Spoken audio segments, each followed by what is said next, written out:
Assalamualaikum warahmatullahi wabarakatuh. Alhamdulillahirabbil alamin, wassalatu wassalamu ala Rasulillah wa ala alihi wa sahbihi wa mawalah, amma ba'du.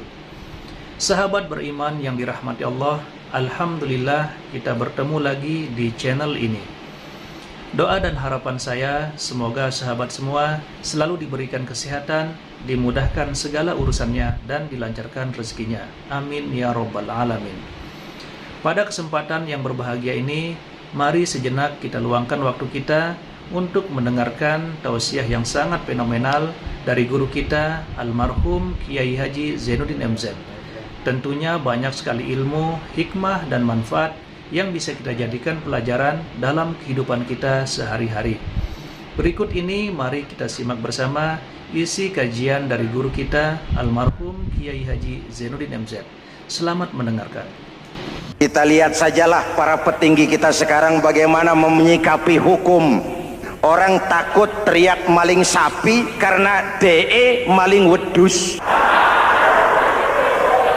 Tidak berani teriak ada maling sapi karena dia maling kambing. Yang lain maling ayam, dikumpulin ternyata maling semua.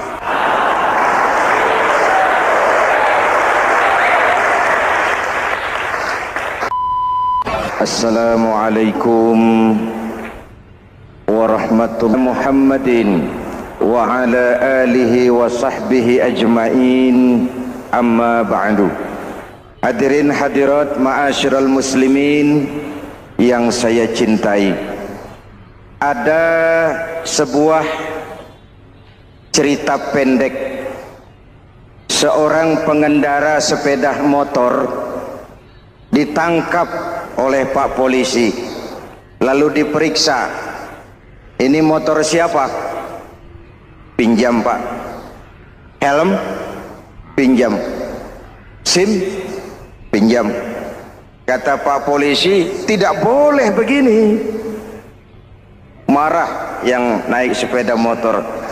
Pak Polisi bagaimana? Kok tidak boleh? Yang punya saja bilang boleh.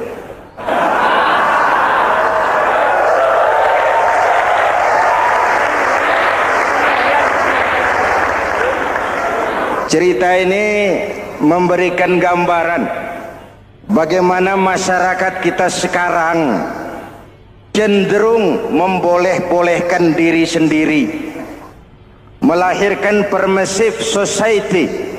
Masyarakat serba boleh dengan ukuran sakarepe dewe.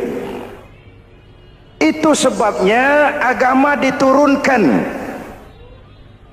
Dalam contoh yang indah, Rasul memberikan gambaran bahwa Islam ini bagaikan sebuah bangunan yang komponen pokoknya 5. Bunyal Islamu ala khamsin.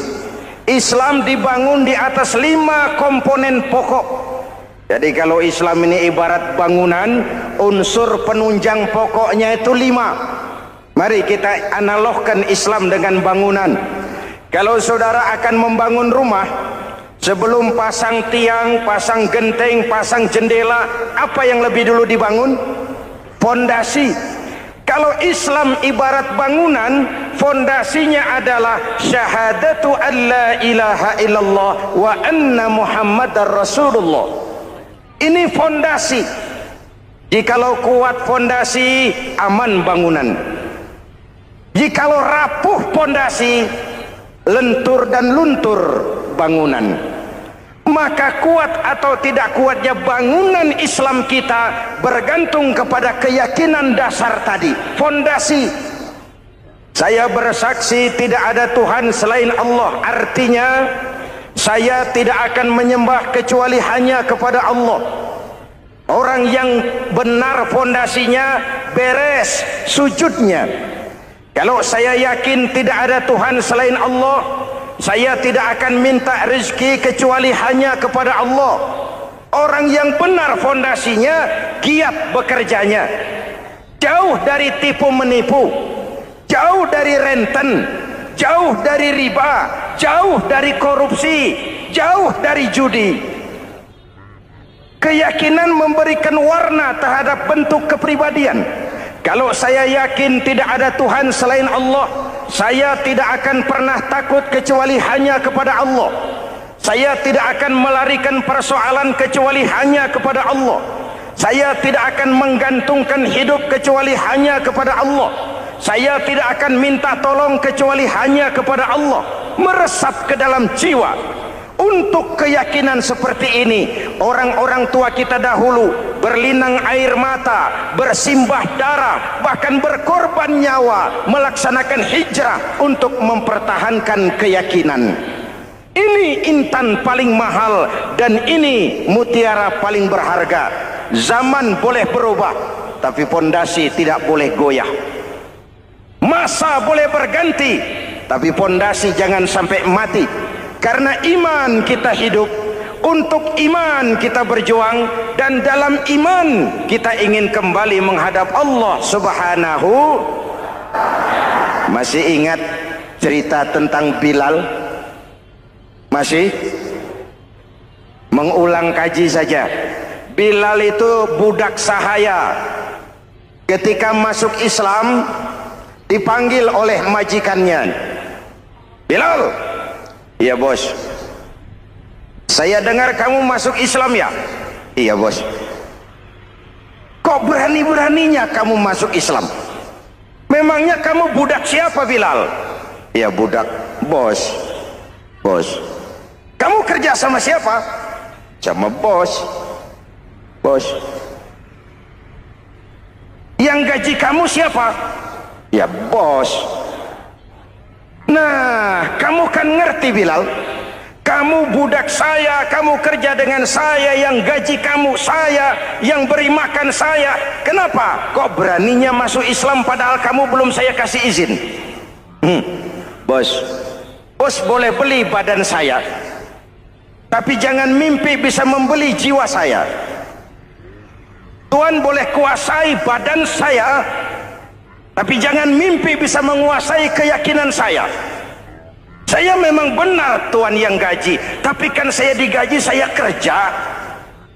Kerja itu kewajiban saya, gaji itu hak saya. Soal keyakinan, jangan ikut campur bos. Kurang ajar kamu Bilal. Biarin. Bilal, begini saja.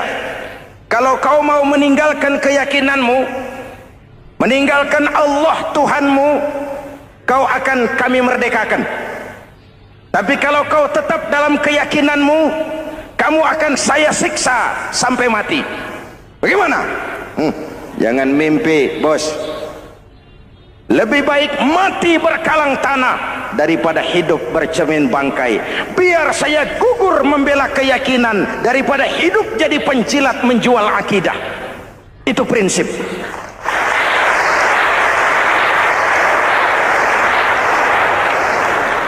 Gendeng kamu. Ayo siksa. Tangannya diikat, dihimpit dengan batu berat, dijemur dengan terik matahari padang pasir, terkelupas kulitnya, mengalir darah dari sekujur badannya, pecah bibirnya. Ayo Bilal, tetap bertuhan Allah dan kau akan mati di sini, atau kembali ke agama lama, kau jadi merdeka. Dari bibir yang pecah itu cuma keluar Allahu Ahad. Bilal budak badannya, merdeka jiwanya, maka namanya ditulis dengan tinta emas dalam sejarah. Kita zaman sekarang merdeka badan kita, tapi sering budak mental dan jiwa kita, maka sejarah tidak pernah mau mencatat kita.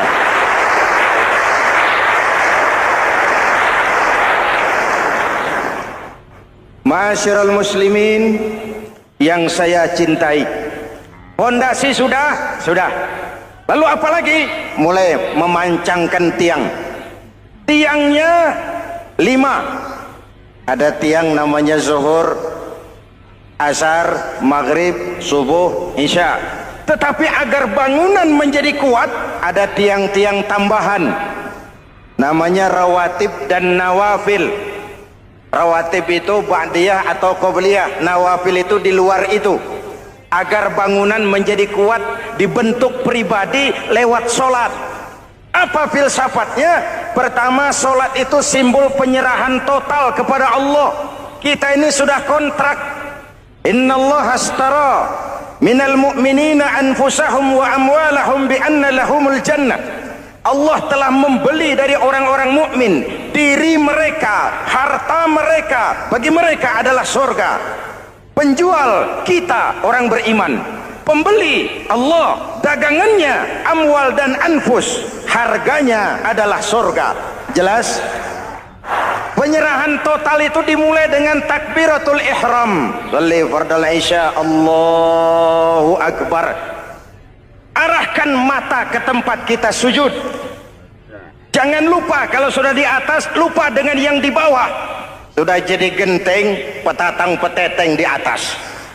Lalu bilang, merasa capek sendiri, kata genteng kepada tiang. Tiang, kamu sih enak, kata genteng. Saya setengah mati di atas. Kehujanan, kepanasan, kadang-kadang anak-anak nakal saya disambitin. Kata tiang, saudara genteng, ngomong jangan sembarangan ya. Kamu kira kamu bisa nongkrong dan nangkring di atas, itu gara-gara siapa genteng? Kan saya yang sokong dari bawah. Kamu jadi pejabat tinggi, jadi anggota ini, anggota itu. Kami rakyat yang angkat, jangan sudah di atas kami ditekan. Jangan agama dijadikan topeng untuk kepentingan pribadi. Berpolitik untuk kepentingan agama, ayo. Tapi menjual agama untuk kepentingan politik, itu yang merusak agama.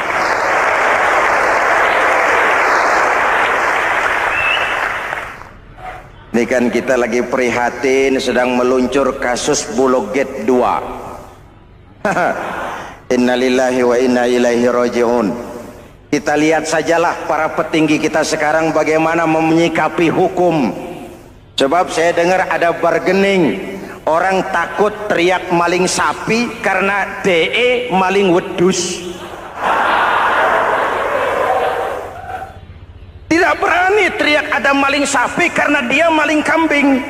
Yang lain maling ayam, dikumpulin ternyata maling semua.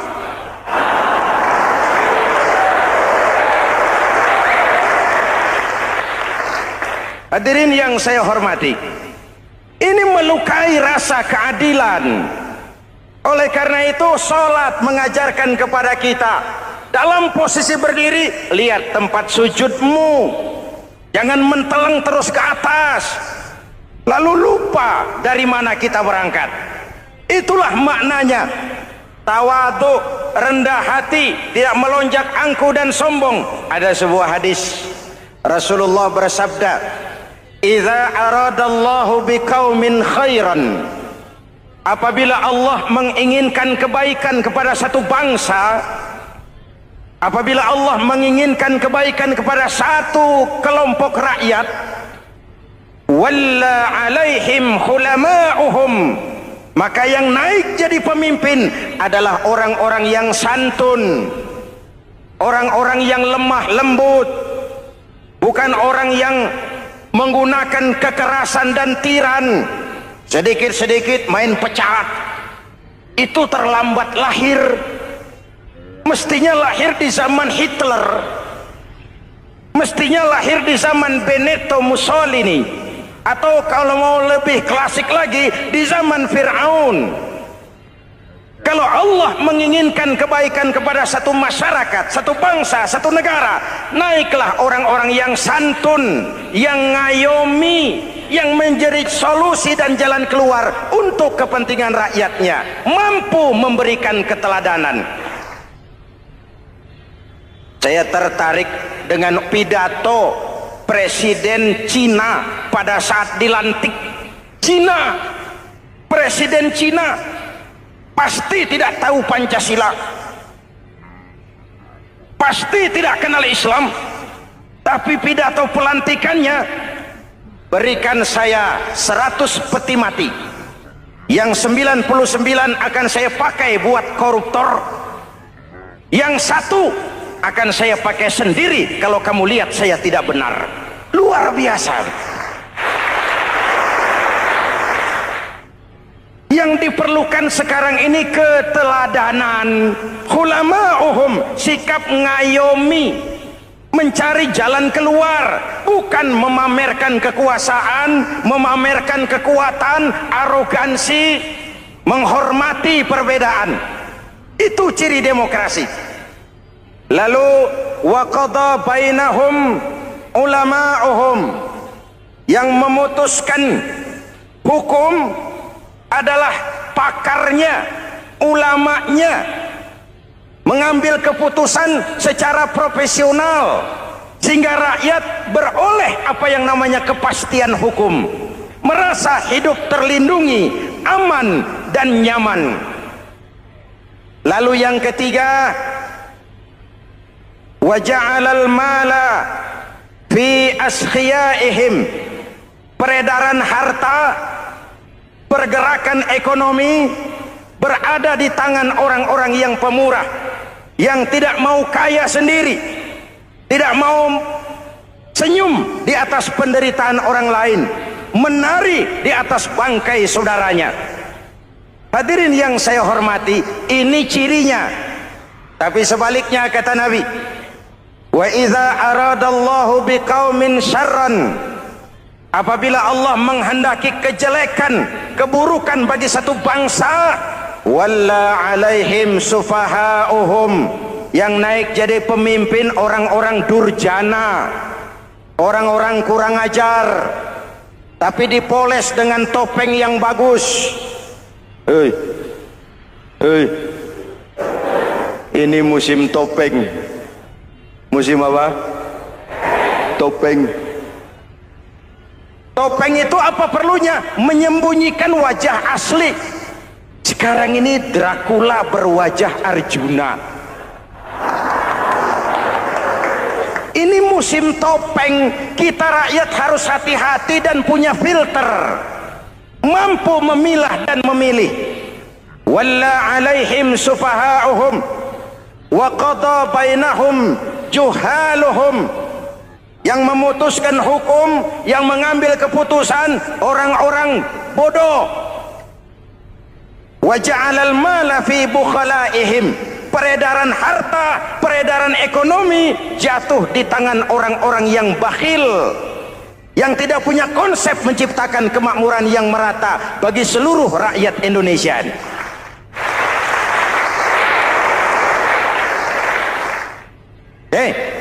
Kita kembali kepada tiang. Ini kan lagi cerita tiang tadi ya. Kalau sedang berdiri, lihat tempat sujud, jangan menteleng terus ke atas. Terserang penyakit tamak bin rakus alias serakah. Nah, selesai. Anggota badan yang paling terhormat ini kepala. Ketika sujud, sama rendahnya dengan telapak kaki. Allahu Akbar, yang besar cuma Allah. Apa bedanya saya dengan saudara? Tidak ada, kecuali saya ngomong saudara dengerin.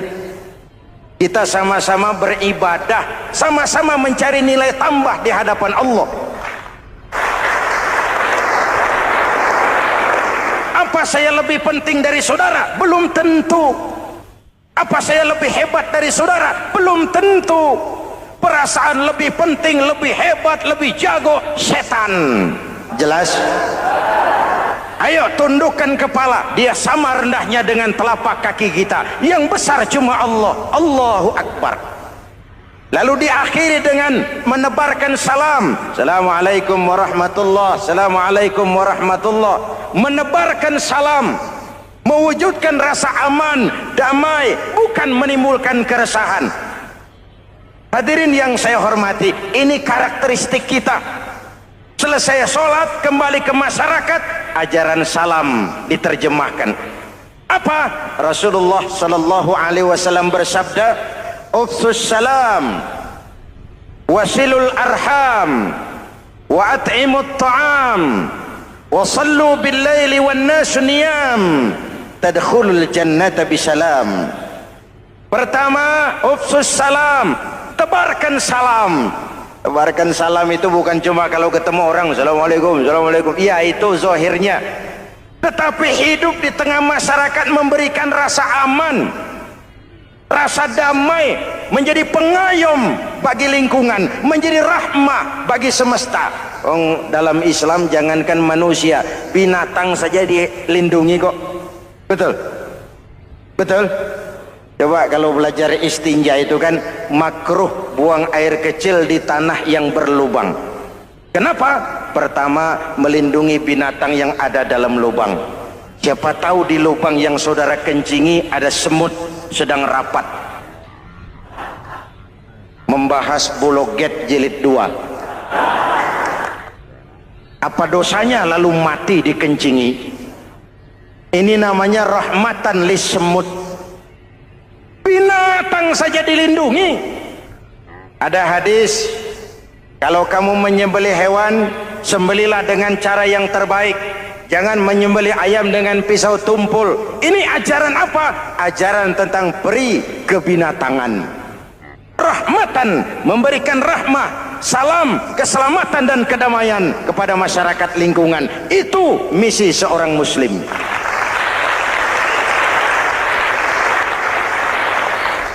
Hadirin hadirat ma'asyiral muslimin yang saya cintai, saya kembali kepada pesan Nabi tadi itu.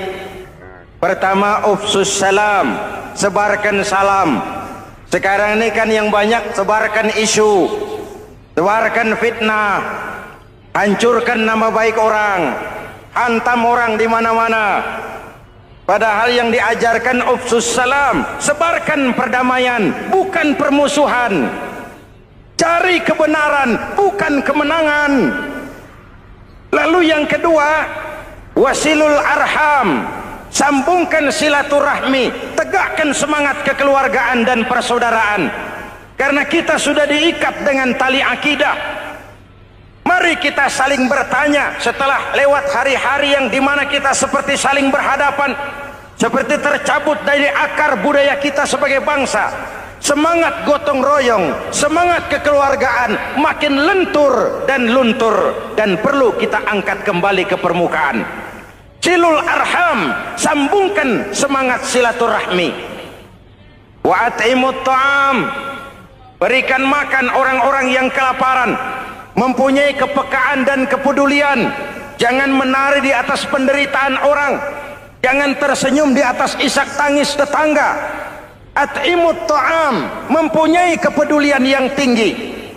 Wasallu bil laili wan nasu niyam, bangunlah di keheningan malam ketika orang sedang tidur. Istilah saya, kalau mau telepon Allah, jangan lupa nomor teleponnya, 44342. Jumlahnya 17. Zuhur, asar, maghrib, isya, subuh, 44342. Jangan ragu-ragu. Kalau angka cukup, telepon sambung. Kalau angka kurang, hati-hati salah sambung. Pak, mau sambung yang lebih cepat bagaimana? Bisa. Selain nomor itu, coba pakai sambungan langsung jarak jauh, namanya SLJJ. Kapan? Tengah malam. Kenapa tengah malam? Lebih murah. Lebih murah. Saluran kosong, telepon jarang yang pakai, orang banyak tidur. Wa minal laili fatahajjad bihi nafilatan lak asa ayyab'atsaka rabbuka maqaman mahmuda. Nun, di keheningan malam bangun. Seperti bapak-bapak, ibu-ibu sering bangun tengah malam ya Bu? Ya. Ngapain? Kalau bangun tengah malamnya sih saya percaya, cuma urusannya apa? Kira bangun tengah malam mau tahajud, malaikat sudah mau nulis, cuma buang air kecil, tidur lagi. Hampir salah tulis saya.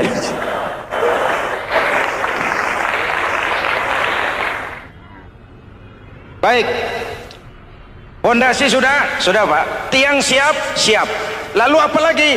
Rumah itu supaya ada batas, perlu pagar, dinding, tembok yang jadi batas, dinding, tembok puasa. Asyamu junnatun, puasa adalah dinding, benteng yang menyelamatkan manusia jangan sampai menyentuh wilayah lain. Ada batas-batas dan norma yang diindahkan. Selesai, tembok, dinding, selesai, pagar, selesai. Lah rumah itu supaya bersih kan harus ada kamar mandi, jendela, pintu yang fungsinya membersihkan. Zakat, kalau dia zakatul mal, dia bersihkan harta kita. Kalau dia zakatul fitrah, dia bersihkan jiwa kita. Kalau dia zakatul tijarah, dia bersihkan bisnis kita. Kalau dia zakatul ma'adin, dia bersihkan barang tambang kita. Karena itu dalam kitab-kitab fikih dikatakan zakat itu adalah harta yang tu'khazu min aghniyaihim wa turaddu ila fuqaraihim. Bapak-bapak, ibu-ibu, saudara-saudara kaum muslimin rahimakumullah. Yang celakanya lagi, lahirlah budaya jilat menjilat, upeti dan lain sebagainya asal tujuan bisa tercapai. Sementara itu yang miskin ingin cepat menjadi kaya, sedang yang kaya ingin menjadi lebih kaya lagi. Kalau boleh tidak hanya sekedar dia saja yang kaya, anaknya harus kaya, cucunya tidak boleh miskin dan kere, bahkan cucu daripada cucunya pun harus jadi orang-orang kaya. Ini keinginan yang wajar. Setiap orang tua tentu tidak ingin meninggalkan anak cucunya dalam keadaan miskin dan terlunta-lunta.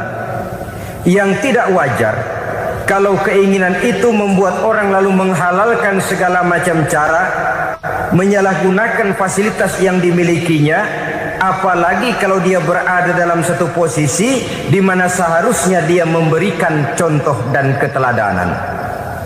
Maka akibatnya timbullah krisis wibawa, yang dari krisis wibawa ini mengendorlah disiplin. Sesungguhnya orang lalai, orang tidak mau berdisiplin karena di mukanya, di matanya, dalam pandangannya tidak ada lagi orang yang dianggapnya berwibawa. Dan wibawa itu hilang oleh karena orang merasa tidak ada keteladanan yang patut dijadikan contoh dalam kehidupannya. Inilah sesuatu yang kurang dirasakan di zaman kita sekarang ini. Bukan kurangnya teori, bukan kurangnya segala macam kaedah dan dalil, tetapi yang kita rasakan sekarang ini kurangnya contoh dan keteladanan dari orang-orang yang seharusnya memberikan contoh dan keteladanan itu. Berangkat dari sejarah dan kehidupan Rasulullah sallallahu alaihi wasallam, keberhasilan yang beliau peroleh, salah satu dasar utamanya ialah satunya kata dan perbuatan. Tidak bermental ganda, tidak bermain minyak di atas air, tidak menggunting dalam lipatan. Lidahnya adalah hatinya, ucapannya adalah perbuatannya, dan apa yang beliau ajarkan kepada orang lain, beliaulah pelaksana pertamanya. Saudara-saudara kaum muslimin rahimakumullah. Sementara itu pada sisi lain, yang miskin ingin cepat menjadi kaya, maka ia terjebak dalam prinsip tujuan menghalalkan cara apapun saja dilaksanakan asal dia bisa segera menjadi kaya. Maka salah satu jalan yang banyak dilaksanakan orang untuk mencapai kekayaan tanpa harus peras keringat dan banting tulang seperti umumnya orang adalah melalui satu jenis permainan yang umumnya kita kenal dengan nama judi.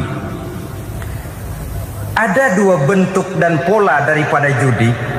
Walaupun seiring dengan kemajuan ilmu pengetahuan dan teknologi canggih, peradaban manusia semakin tinggi, maka jenis macam judi yang dimainkan oleh manusia ikut-ikut menjadi canggih. Tetapi pada umumnya ada dua jenis macam judi itu. Pertama, ada judi yang dilakukan secara langsung, dalam arti seorang petaruh berhadapan dengan bandar atau orang berhadapan dengan orang. Dari judi yang dilaksanakan secara langsung ini, efek negatif yang segera bisa kita lihat dengan nyata. Pertama, timbulnya rasa dendam dan permusuhan. Walaupun orang nampak duduk berhadap-hadapan, walaupun kelihatannya mereka tertawa satu sama lain, tapi yakinlah itu cuma sekedar kulit saja.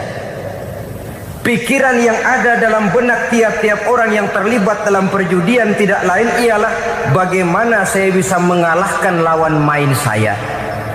Akibatnya tentu bisa kita pastikan akan timbullah dendam dan permusuhan bagi yang kalah, akan timbullah rasa sombong dan menganggap remeh orang lain bagi yang menang. Yang kedua, lalainya orang kepada apa yang menjadi tanggung jawab dan kewajibannya. Orang bisa lupa kepada anak dan istri. Kalau kepada anak dan istri saja sudah bisa lupa, apalagi kepada yang lain. Sebab anak dan istri memang merupakan bagian daripada kehidupan kita. Konon lagi saudara, konon lagi keluarga yang lain, anak istri saja bisa terlupakan oleh penyakit dan permainan yang bernama judi ini. Yang ketiga, hilangnya rasa sayang kepada harta. Harta yang didapatnya dengan peras keringat dan banting tulang, mungkin pergi pagi dan pulang sore. Setibanya dia di meja judi, apalagi uang tadi sudah bertukar dengan dalam bentuk koin, maka rasa sayang kepada harta itu tidak akan pernah ada lagi. Tetapi saudara-saudara, bagaimanapun juga, judi dalam artian langsung semacam ini hanya melibatkan orang-orang tertentu. Artinya selektif. Ada judi yang lebih berbahaya daripada jenis ini, perjudian massal. Taruhlah roulette dan kasino itu judi. Tetapi judi jenis roulette dan kasino ini bahayanya hanya untuk orang-orang tertentu yang memang sudah mapan, kelompok elit. Masa iya bocah angon di kampung main roulette? Apa ia yang tinggal di pinggir kali kenal kasino? Ya entahlah kalau kasino Prambos ya.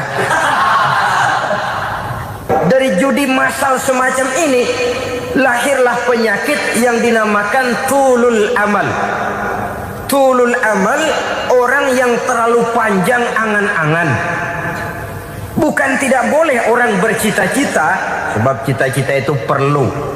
Katanya manusia tidak makan masih bisa hidup 1 bulan lebih. Manusia tidak minum masih bisa hidup 3 hari lebih. Tapi manusia tidak punya cita-cita 1 jam pun dia tidak akan bisa hidup.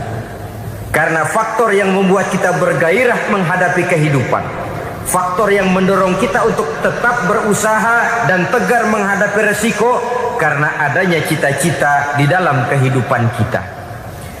Tetapi cita-cita tanpa direalisir dengan usaha, cita-cita yang tidak berangkat dari kemampuan yang ada, pada akhirnya hanya akan merupakan cita-cita yang mengawang, tidak akan terwujud dalam kenyataan, dan akan membentuk manusia menjadi orang yang tulul amal, panjang angan-angan, terlalu muluk keinginan, tidak berangkat dari kemampuan dan kesanggupan yang ada pada dirinya sendiri. Maka penyakit inilah yang telah menghasilkan dan melahirkan penghayal-penghayal kelas berat, tukang-tukang ngelamun kelas tinggi yang hidup di angkasa luar. Dan sejarah belum pernah mencatat ada orang menjadi kaya karena judi, itu belum pernah. Saudara lihat saja orang kaya yang namanya Adnan Khashoggi, orang kaya yang namanya Henry Ford, orang kaya yang namanya Aristotle Onassis, orang kaya yang namanya David Rockefeller. Itu seluruhnya menjadi kaya bukan karena mereka terlibat dalam perjudian, tapi karena kerja keras, peras keringat, banting tulang. Dan itu dimulai sejak mereka masih remaja. Sehingga banyak orang besar yang mulai pekerjaannya dengan menjual koran. Artinya berangkat dari A, Banyak pengusaha mobil yang memulai pekerjaannya dari tukang cuci mobil, tapi lalu bertahap dan tegar menghadapi kenyataan, sehingga proses demi proses dia hadapi dengan tegar, dengan tabah, dengan sabar, dengan ulet, sampai kepada membuahkan hasil. Kita ingin pintas, kayaknya mau, usahanya tidak mau, senengnya mau, peras keringatnya tidak mau. Ini tentunya akan melahirkan kontradiksi di dalam kehidupan. Maka dari jenis perjudian massal semacam ini lahirlah penyakit tulul amal, panjang angan-angan, terlalu muluk cita-cita. Bayangkan saja kalau ini terjadi secara massal, menimpa nasib rakyat kita di pedesaan yang jauh dari keramaian. Tiap hari mereka didina-bobokkan oleh gambaran tentang akan diperolehnya uang dalam jumlah yang banyak dengan angka nol yang berentet. Tiap hari mereka melihat angka-angka itu. Mereka lambat laun akan terseret dalam arus tulul amal ini. Panjang angan-angan, muluk cita-cita, hanya dengan mengandalkan meja perjudian. Akibatnya timbul penyakit yang kedua, yang ketiga, yaitu malas berusaha. Orang kalau sudah terlalu asik berkhayal, menghitung bintang di langit, malas berusaha. Kalau ada temannya kerja jadi buruh kasar, bawa hasil yang merupakan jeripaya dan peras keringat dia, 1 minggu bergaji 10-15 ribu, diketawain. Apaan gaji lu 10 ribu, 15 ribu? Entar gua nih kalau ketembus 100 juta, entar. Yang 10 ribu dan 15 ribu keringat orang itu dihina, itu dicela. Tetapi dia selalu menghitung, entar nih gua. Entarnya wallahu a'lam. Saudara hadirin yang saya muliakan, timbullah sikap malas. Padahal di tengah negara sedang membangun di berbagai bidang kehidupan. Maka sifat malas ini merupakan musuh kita, baik mengejar kemiskinan, baik mengejar kebodohan dan keterbelakangan kita di sektor-sektor lainnya. Alangkah akan terganggunya roda pembangunan di negara kita ini jikalau sebagian besar rakyat dihinggapi oleh penyakit malas, yang malas ini dilatar belakangi oleh penyakit tulul amal, terlalu muluk angan-angan, yang angan-angan ini dinina-bobokkan oleh keinginan untuk mendapatkan untung yang besar tanpa peras keringat dan banting tulang. Sasaran yang lebih jauh, dan ini yang paling kita khawatirkan, hancurnya kubu-kubu pertahanan moral daripada bangsa kita. Kita sependapat bahwa lebih penting daripada membangun jembatan adalah membangun manusia yang membangun jembatan. Bahwa lebih penting daripada mengaspal jalan raya adalah membangun mental manusia yang melaksanakan pengaspalan itu. Dengan kata lain, membangun dan mempersiapkan manusia pembangunan. Tanpa itu, maka saya merasa khawatir kalau nanti kita tidak akan sampai kepada target yang kita harapkan oleh karena kandas di tengah jalan. Saudara-saudara kaum muslimin rahimakumullah, Islam sebagai agama yang mengajarkan manusia untuk berusaha dan mengeluarkan segala kemampuan untuk melaksanakan segala usahanya itu, sangat membenci sifat malas, sangat membenci sifat tulul amal atau panjang angan-angan. Dan oleh karena judi melahirkan dua sifat itu, Islam sangat menganjurkan pengikutnya untuk menjauhi segala macam jenis perjudian, baik yang terang-terangan maupun yang dilakukan secara samar-samar, tidak ketara, judi canggih sesuai dengan canggihnya teknologi daripada manusia itu sendiri. Ini adalah penyakit yang meracuni masyarakat manusia dari sejak berpribadi, bertetangga, berumah tangga, sampai kepada berbangsa dan bernegara. Dan kasus-kasus yang timbul sudah cukup banyak, yang tidak mungkin lagi kita katakan hanya sekedar bersifat kasuistis, bersifat kasus-kasus kecil saja. Sebelum riaknya naik ke permukaan, marilah kita membuat benteng untuk masing-masing pribadi muslim memelihara dan menjaga diri jangan terseret dalam permainan yang bernama judi, apapun bentuknya, bagaimanapun cara dan ragamnya. Karena jelas bahayanya lebih besar daripada manfaatnya. Taruhlah kita barangkali kemarin-marin hanyut dalam arus perjudian, tetapi hendaknya kita bisa mengambil pelajaran bahwa seorang mukmin adalah seorang yang apabila dia melakukan kesalahan, dia segera sadar, dijadikannya pelajaran untuk tidak diulanginya lagi pada masa-masa yang akan datang. Dengan sikap semacam itu, kita tidak lagi akan mengulangi kesalahan-kesalahan lama, dan grafik kehidupan kita dari hari ke hari akan makin menunjukkan hal-hal yang baik dan positif adanya. Saudara-saudara kaum muslimin rahimakumullah, kalau ABRI masuk desa, rakyat beruntung. Kalau jaksa masuk desa, rakyat bahagia. Kalau koran masuk desa, rakyat ikut jadi cerdas. Tapi kalau judi masuk desa, rakyat kiamat. Pembangunan akan terbengkalai, roda perekonomian akan lesu. Karena mestinya orang membelanjakan uang untuk sesuatu yang dia perlukan, akhirnya dia belanjakan untuk sesuatu yang dia tidak perlukan, karena gambaran, khayalan akan mendapat keuntungan yang jauh lebih besar lagi. Padahal istilah orang-orang tua kita dulu, lebih baik makan singkong betulan daripada makan roti ngimpi.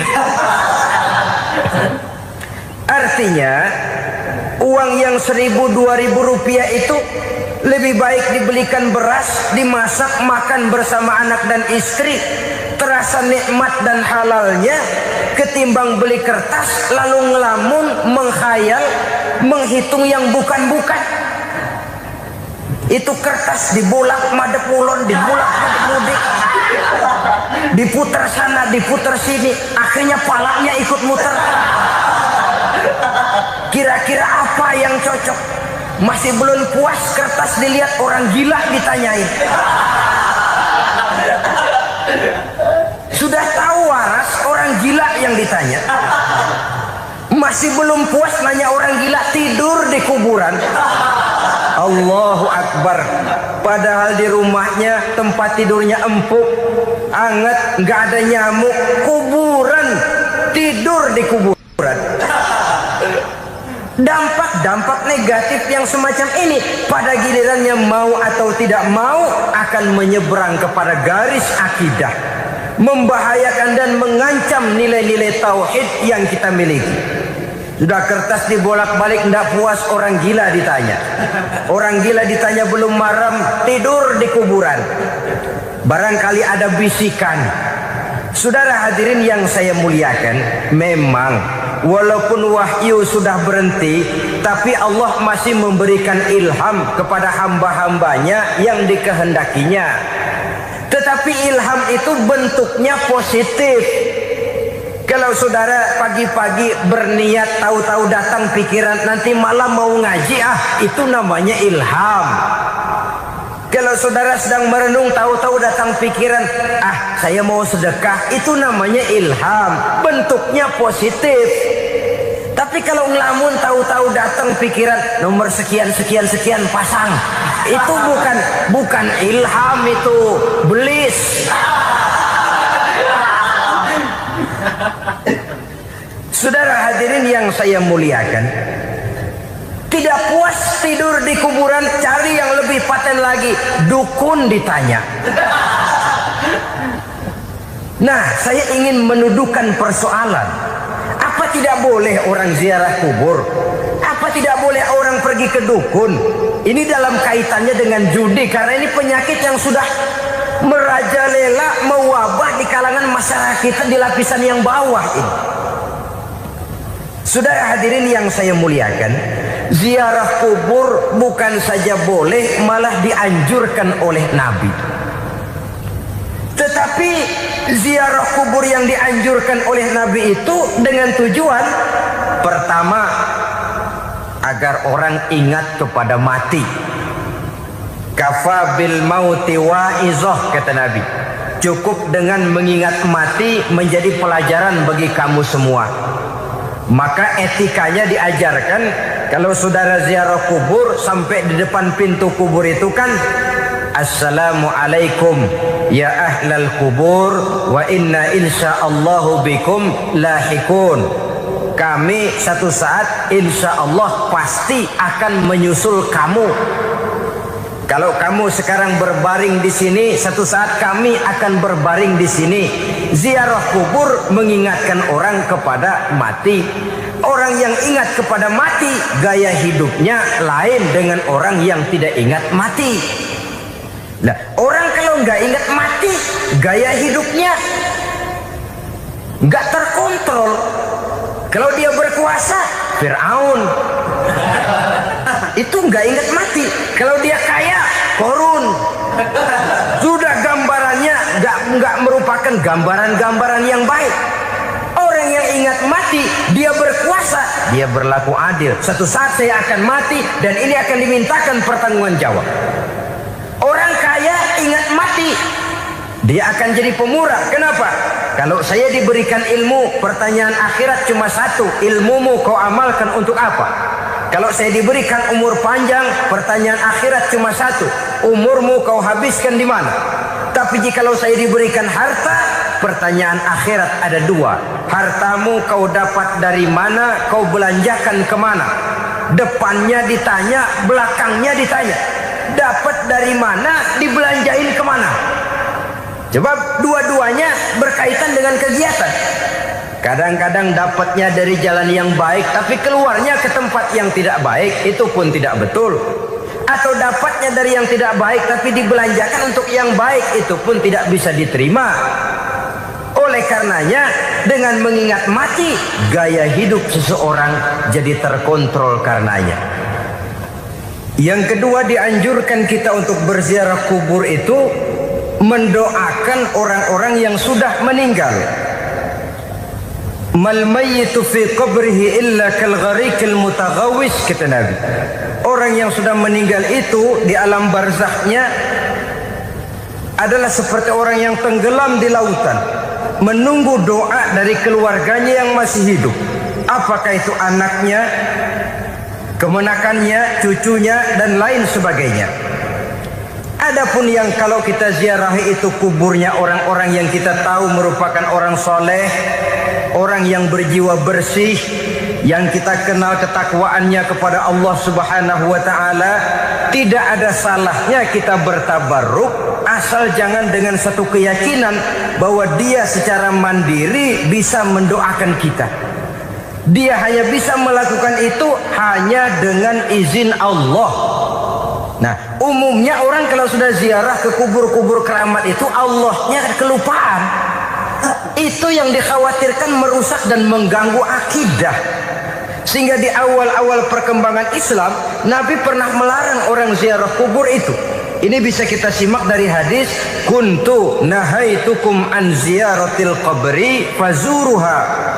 Dahulu aku pernah melarang kamu untuk ziarah kubur. Adapun sekarang kalau mau ziarah, ziarahlah kamu. Kata-kata dulu aku pernah melarang kamu itu menggambarkan bahwa pada permulaan perkembangan Islam, nilai keimanan para sahabat masih rapuh, masih lemah, masih memerlukan pembinaan. Sehingga kalau mereka sering ke kubur, dikhawatirkan mereka minta kepada kubur. Nah, tetapi tatkala nilai keimanannya sudah mapan, sudah kuat, kata Rasul, fazuruha. Adapun sekarang kalau mau pergi berziarah, ziarahlah kamu. Saudara hadirin yang saya muliakan, jadi jangan melupakan Allah. Saya bisa saja berkata, kalau saya misalnya pakai cincin, lalu saya bilang, saya sejak pakai cincin ini, jangan anak gadis, nenek-nenek ngelihat saya lemes.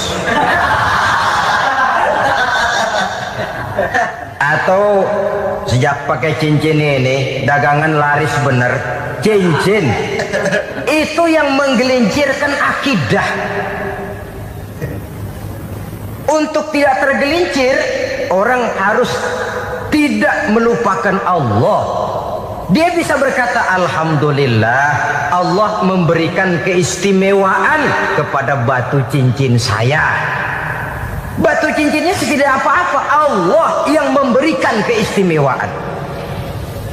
Ini dalam bentuk yang langsung. Dalam bentuk yang tidak langsung kita bisa lihat, misalnya kalau petani ditanya, oh ini bisa panen besar ini rahasianya apa Pak? Oh, pupuk urea. Pupuk urea.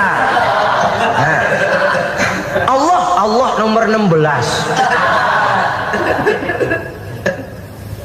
Seorang petani yang baik keimanannya, dia akan berkata, kami bisa panen besar karena izin Allah. Lah kalau pupuknya mah pakai pupuk urea, izin Allahnya dulu, baru kemudian pupuknya nyusul. Jadi sebenarnya bukan cuma pergi ke dukun yang bisa merusak keimanan, pergi ke dokter juga bisa loh merusak keimanan. Kalau berkeyakinan bahwa dokter itulah yang memberikan sembuh, kenapa akidah saudara tidak tergelincir karenanya?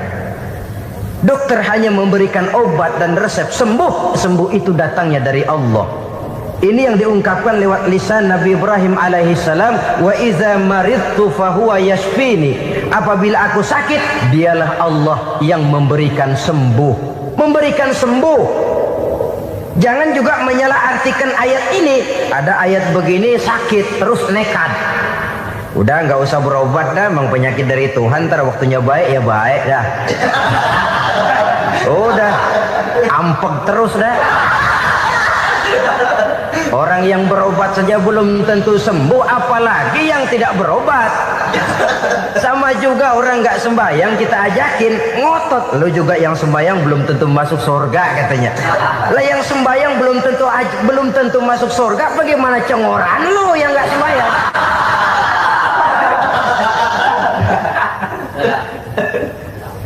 Saudara hadirin yang saya muliakan, kaum muslimin yang berbahagia. Jadi dengan demikian, maka jangan menghilangkan Allah. Kita, ajaran pokok dalam Islam adalah ajaran tentang tauhid. Nah, tauhid ini menyangkut mengesahkan Allah, baik di dalam zatnya, baik di dalam sifatnya, baik di dalam perbuatannya, baik di dalam beribadah kepadanya. Tauhid dalam ibadah itu ada. Tauhid dalam zat artinya zat Allah itu tidak tersusun, tidak terdiri dari bagian-bagian yang bisa pecah-pecah. Ya seperti kita ini kan ada kepala, ada kaki, ada tangan. Allah tidak tersusun zatnya dari bagian-bagian. Esa zatnya tidak bisa dibagi-bagi. Esa sifatnya artinya Allah itu sifatnya tidak pernah berubah. Sejak dahulu sampai sekarang, Allah itu cinta kepada orang beriman yang melakukan kebaikan. Dan Allah benci kepada orang kufur yang melakukan kejahatan.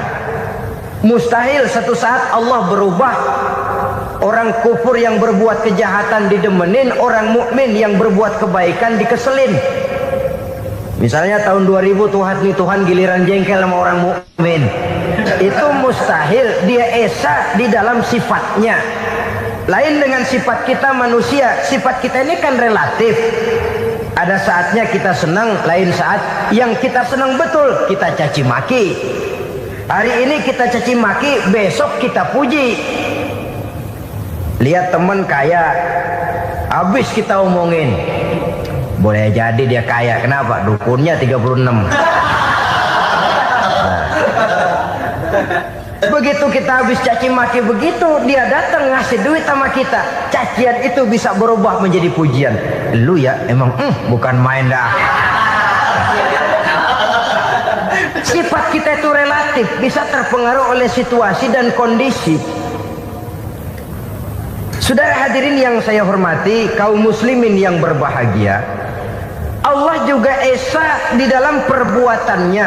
Artinya di dalam menciptakan apapun yang akan diciptakan oleh Allah, di dalam melakukan apapun yang akan dilakukan oleh Allah, tidak terikat kepada faktor lain, tidak memerlukan bantuan lain. Dia adalah mutlak. Nah, kemudian kita mengesahkan Allah dalam zatnya, mengesahkan Allah dalam sifatnya, mengesahkan Allah dalam perbuatannya. Belum tentu berarti kita mengesahkan Allah dalam ibadahnya. Sebab banyak orang yang yakin betul Allah itu esa, teguh dengan pendiriannya. Tuhan lu siapa? Allah. Allah bagaimana? Esa. Bagaimana kalau dua? Kagak. Tiga? Enggak. Mantap. Soal tahlil paten. Tapi dalam ibadah kadang-kadang dia tidak mentauhidkan Allah. Ini makna wa ma umiru illa liya'budullaha mukhlisin. Kami tidak memerintahkan kepadamu kecuali untuk beribadah kepadaku, kata Allah, dengan ikhlas. Beribadah kepada Allah dengan ikhlas itu artinya apa? Beribadah hanya untuk Allah saja. Nah, kalau hanya untuk Allah saja, lalu kita minta berdoa di depan kuburan orang yang soleh, apa syirik? Tidak syirik. Kalau kita berkeyakinan bahwa orang tempat kita memanjatkan doa itu hanya bisa mendoakan kita dengan izin Allah. Dia sendiri tidak punya kekuasaan apa-apa. Tanpa izin Allah dia tidak bisa berbuat apa-apa. Itu tidak menyebabkan orang menjadi syirik. Sama saja dengan kalau saya berkata tadi, alhamdulillah Allah telah memberikan keistimewaan kepada batu cincin saya. Apa salahnya Allah memberikan keistimewaan kepada benda-benda mati? Allah memberikan keistimewaan kepada Hajar Aswad, benda mati. Allah memberikan keistimewaan kepada Masjidil Haram, benda mati. Allah memberikan keistimewaan kepada Ka'bah, benda mati. Orang tawaf keliling Ka'bah, sembahyang di Masjidil Haram, sujud menghadap kepada Ka'bah, apakah jadi syirik? Tidak, kita yang menyembah Ka'bahnya, kita menyembah yang punya Ka'bah itu. Nah, di sini kita lihat bahwa fungsi Ka'bah hanya merupakan wasilah. Tapi kalau Allahnya kita hilangkan, jadilah kita penyembah batu. Hanya saja batu itu berbentuk 4 bernama Ka'bah. Sa'i, orang yang melaksanakan haji, lari-lari antara Safa dan Marwah, amalan apa itu? Seakan-akan kita menghormati bukit-bukit, gunung-gunung. Tapi bukan itu yang kita tuju dalam pelaksanaan sa'i itu. Yang kita tuju adalah ini perintah Allah. Allahnya yang diutamakan. Maka hal semacam ini tidak menyebabkan orang menjadi syirik dan tergelincir dari tauhid. Tapi kalau ziarah kubur dengan niat cari buntutan, nomor yang cocok, ini niatnya saja sudah salah. Nah, kalau berangkat dengan niat yang salah, sampai di sana saya yakin, seyakin-yakinnya amalannya pasti salah. Lah, kubur yang diziarahin bukan kubur orang soleh. Ya mana ada orang soleh ngasih kode buntut. Ada juga orang salah.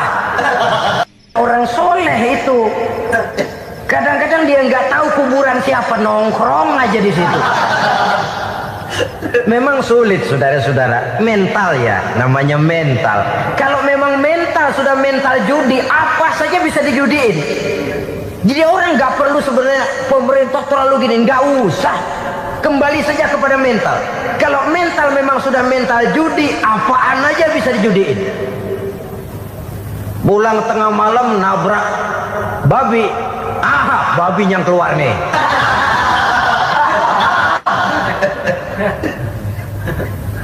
Mobil lewat, nomornya bisa dijudiin. Bajai lewat, bajai bisa dijudiin. Mental. Kalau memang mental sudah mental judi, apapun saja bisa dijudikan. Saudara hadirin yang saya muliakan, lalu bagaimana dengan dukun? Ya, saudara hadirin, pergi ke dukun hakikatnya sama dengan pergi ke dokter. Orang berusaha melaksanakan yang namanya syariat, hakikatnya kembalikan kepada Allah. Syariatnya kita laksanakan.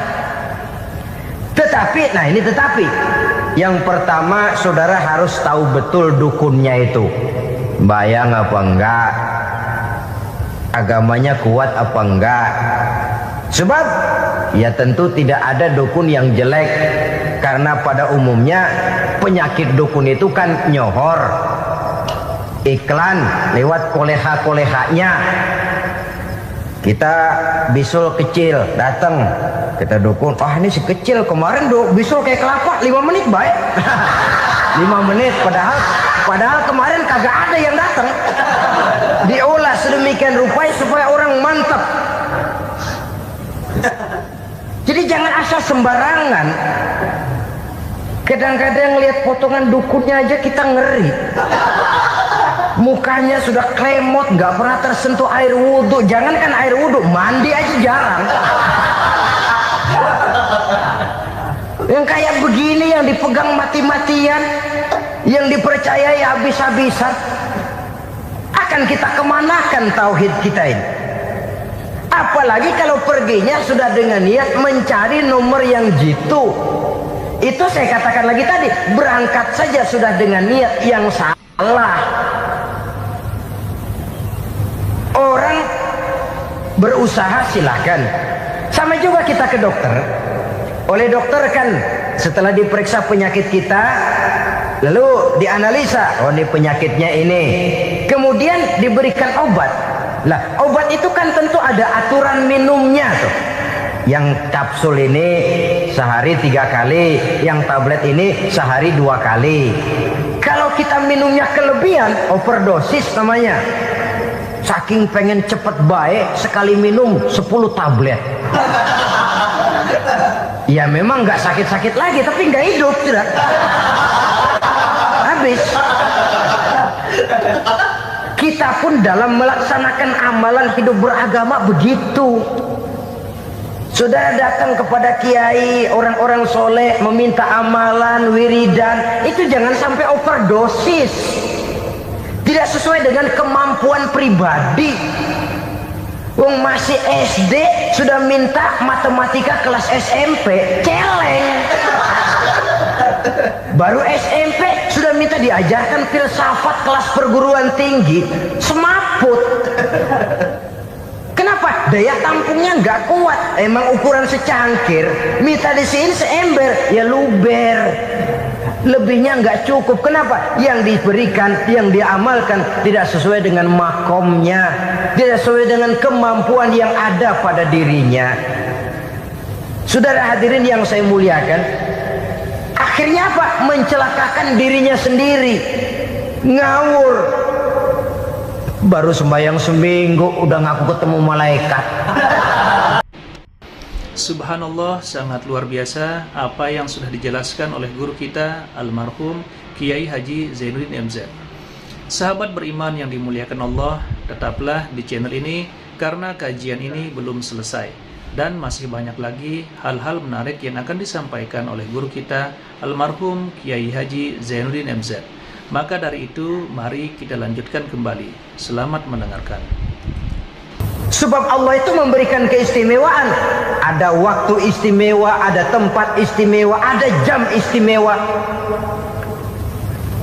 Kenapa sih sedekah hari Jumat dengan sedekah hari Kamis pahalanya kok lebih besar hari Jumat? Karena itu waktu istimewa. Kenapa untuk sembahyang sunnah dianjurkan sepertiga malam yang terakhir? Karena itu waktu istimewa. Kenapa doa di Multazam, di dekat Hajar Aswad, di Hijr Ismail, di Raudhah dikabulkan Allah? Karena itu tempat istimewa. Memang kadang-kadang ada orang berkata, kalau mau berdoa kenapa mesti di kuburan wali? Di rumah juga berdoa, Tuhan dengar. Betul, Tuhan dengar, bahkan tidak berdoa pun Allah tahu isi hati kita. Tapi soal dikabulkan atau tidak, itu hak Allah. Dan Allah memberikan fasilitas kepada tempat-tempat tertentu dan istimewa. Dan itu diajarkan oleh Nabi. di raudhah, perbanyak doa. Kenapa? Itu tempat yang mustajabah. Artinya Allah memberikan keistimewaan kepada tempat-tempat tertentu.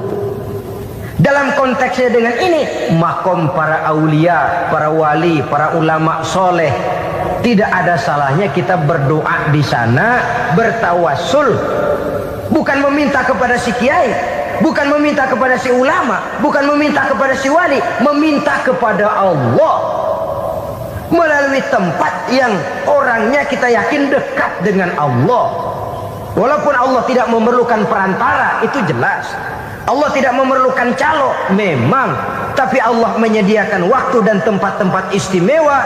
Itu harus kita manfaatkan untuk mendekatkan diri dan berdoa kepadanya. Saudara-saudara kaum muslimin rahimakumullah, saya kembali dalam konteksnya dengan dukun yang akhir-akhir ini jadi populer karena merajalelanya judi sampai kepada desa-desa, pedesaan-pedesaan terpencil, yang akibatnya menjauhkan orang dari nilai tauhid. Padahal benar kalau orang berkata kadzabal munajjimun walau sodaku, tukang-tukang ramal itu bohong walaupun benar. Kalaupun betul, kebetulan. Itu maksudnya bohong walaupun betul, betulnya betul kebetulan. Maka para remaja itu biasanya gemar kepada membaca bintang Anda minggu ini, kan begitu toh? Nah, apa Aries, apa Virgo, apa Leo dan sebagainya, dan itu memang menarik untuk dibaca. Rezeki sebelah kulon, asmara anget. Saudara hadirin, hal yang semacam ini boleh saja untuk dibaca, tapi tidak untuk diyakini kebenarannya. Boleh saja untuk dibaca, tapi tidak untuk diyakini kebenarannya. Karena meyakini kebenarannya sama saja dengan mendahului Allah. Dan itu bisa menggelincirkan nilai-nilai tauhid kita. Tauhid dalam ibadah, saya katakan tadi, menyembah hanya kepada Allah, bermohon hanya kepada Allah dengan menggunakan fasilitas-fasilitas yang disediakan oleh Allah, baik berupa waktu maupun tempat-tempat tertentu. Dan orang-orang, ya, kalau waktu dan tempat saja ada yang diberikan keistimewaan oleh Allah, padahal tempat itu benda mati, apalagi manusia yang merupakan makhluk hidup. Saudara hadirin yang saya muliakan, saudara-saudara kaum muslimin yang berbahagia, sehingga dengan demikian kita tetap menjaga nilai-nilai akidah. Dan dengan ini syariat kita laksanakan tanpa membuang hakikat. Sebab hakikat tanpa syariat itu kosong. Syariat tanpa hakikat juga tidak ada tujuan. Yang penting hati bersih, nggak sembahyang nggak apa-apa. Mana bisa begitu, Mas? Kalau memang hati bersih nggak usah sembahyang nggak apa-apa. Nabi Muhammad dulu berhenti dong sembahyang. Sebab beliau orang yang hatinya paling bersih. Nah, orang yang hatinya paling bersih saja sembahyang yang nggak berhenti, masa kita lalu mau berhenti? Yang penting kan kita bisa dekat dengan Allah melalui perasaan, banyak-banyak ingat. Apa itu sembahyang? Macam-macam. Itu hakikat saja tanpa syariat ya tidak bisa. Syariat saja tanpa hakikat juga gerak lahir yang tanpa roh namanya. Kita melakukan sholat tapi kita tidak tahu untuk apa kita sholat dan kenapa kita sholat dan siapa yang kita sembah di dalam kita sholat. Sehingga dengan demikian keduanya tidak bisa terpisahkan satu sama lain, seperti halnya kulit dan isi. Barangkali pernah saya ingatkan, kulit penting, isi pun juga penting. Hakikat penting, syariat juga penting. Dan kita jangan salah mengartikan, terjebak dalam ucapan-ucapan yang masih memerlukan penafsiran, sehingga lalu kita cenderung mendiskreditkan dan menjelekkan para wali. Misalnya ada ucapannya Syekh Abdul Qadir Jailani yang berkata begini, barang siapa yang masuk ke rumahku lalu ia memakan makananku, maka ia akan masuk surga. Ini kalau ucapan ini dipahami secara apa adanya, ya jelas orang bisa tergelincir. Tapi kalau ditafsirkan secara betul, siapa yang masuk ke dalam rumahku? Di mana rumah Syekh Abdul Qadir? Di mana umumnya rumah para wali? Di masjid. Jadi siapa yang masuk ke dalam rumahku? Masjid. Lah kalau sudah di dalam masjid, makanannya apa? Getuh. Tentu saja tidak. Kalau sudah di masjid itu ya makanannya ya wirid, zikir, tahajud, baca Quran, paling kurang i'tikaf. Jadi siapa yang masuk ke masjid lalu dia sujud, wirid, zikir, ya jelas saja surga. Jangan membaca ucapan ini lantas rame-rame nyari bekas rumah Syekh Abdul Qadir. Rame-rame masuk ya rumah kecil. Saudara hadirin, kita terlalu terpaku kepada materi ucapan dan melupakan filsafat daripada ucapan itu sendiri. Dalam kondisi yang sedemikian, sangat boleh jadi orang lalu tergelincir karenanya. Oleh karena itulah saudara-saudara, saya kembali kepada satu prinsip, bahwa sebenarnya dengan tidak perlu menyalahkan pihak-pihak lain, mari kita kembali kepada sikap mental kita sebagai muslim. Kalau mental memang sudah mental penjudi, apapun bisa dijudikan. Tapi kalau mental itu tidak ada, walaupun di kiri kanan dan depan belakang banyak dibuka tempat-tempat perjudian, saya yakin kita akan mampu menahan dan menjaga diri. Sikap mental inilah yang memerlukan pembinaan dari kita semua. Sehingga dengan demikian kita akan menjadi pribadi-pribadi yang bisa bertahan dari segala gempuran-gempuran yang datang dari luar karena adanya prinsip ketahanan mental itu tadi.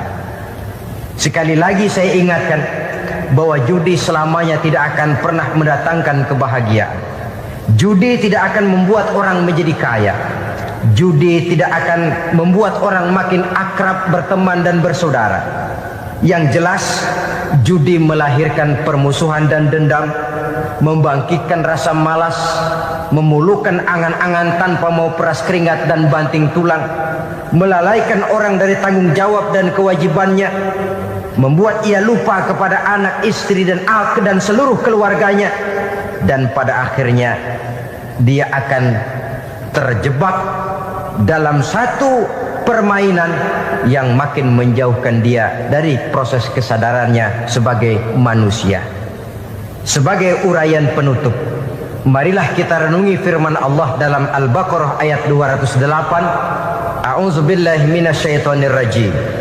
Ya ayyuhalladzina amanu dukhulu fis silmi kafah wa la tattabi'u khutuwatis syaitan innahu lakum aduwwum mubin. Hai orang-orang yang beriman, masuklah kamu ke dalam keselamatan. Masuklah kamu ke dalam Islam secara keseluruhan. Jangan kamu mengikuti jejak-jejak setan, karena setan adalah musuhmu yang nyata dan jelas. Judi termasuk jejak-jejak yang ditinggalkan oleh setan untuk diikuti oleh kita agar kita mendapatkan kesengsaraan baik di dunia, lebih-lebih di akhirat nanti. Semoga Allah selamatkan kita, Allah selamatkan seluruh bangsa kita dari penyakit-penyakit judi yang melahirkan efek-efek negatif dalam kehidupan. Terima kasih atas perhatian saudara. Mohon maaf atas segala kekurangan. Usikum wa nafsi bitaqwallah. Wassalamualaikum warahmatullahi wabarakatuh. Waalaikumsalam warahmatullahi wabarakatuh. Alhamdulillahirrabbilalamin. Itulah tadi tausiah yang sangat luar biasa yang disampaikan oleh guru kita almarhum Kiai Haji Zainuddin MZ. Banyak sekali ilmu, hikmah, dan manfaat yang bisa kita jadikan pelajaran dalam kehidupan kita sehari-hari. Sahabat beriman yang dimuliakan Allah, mari kita doakan guru kita, semoga beliau diampuni segala dosa-dosanya dan dilapangkan kuburnya. Amin ya rabbal alamin. Dan buat sahabat semua yang sudah setia menyimak tausiah ini sampai selesai, saya ucapkan terima kasih banyak. Semoga Allah Subhanahu wa Ta'ala senantiasa selalu melimpahkan rahmat dan karunia-Nya kepada sahabat semua. selalu diberikan kesehatan, dimudahkan segala urusannya, dan dilancarkan rezekinya. Amin ya rabbal alamin. Demikian yang dapat saya bagikan, kurang lebihnya mohon maaf. Sampai bertemu lagi di kajian berikutnya. Wabillahi taufik wal hidayah, waridho wal inayah. Wassalamualaikum warahmatullahi wabarakatuh. Setelah kita mendengarkan bersama tausiah yang sangat luar biasa yang sudah disampaikan oleh guru kita Al-Makrullah Kiai Haji Zainuddin MZ, mari kita lanjutkan aktivitas kita masing-masing. Semoga apa yang sudah disampaikan oleh beliau bermanfaat untuk kita semua. Dan buat sahabat semua, selamat menjalankan aktivitas. Semoga sehat selalu dan dilancarkan rezekinya.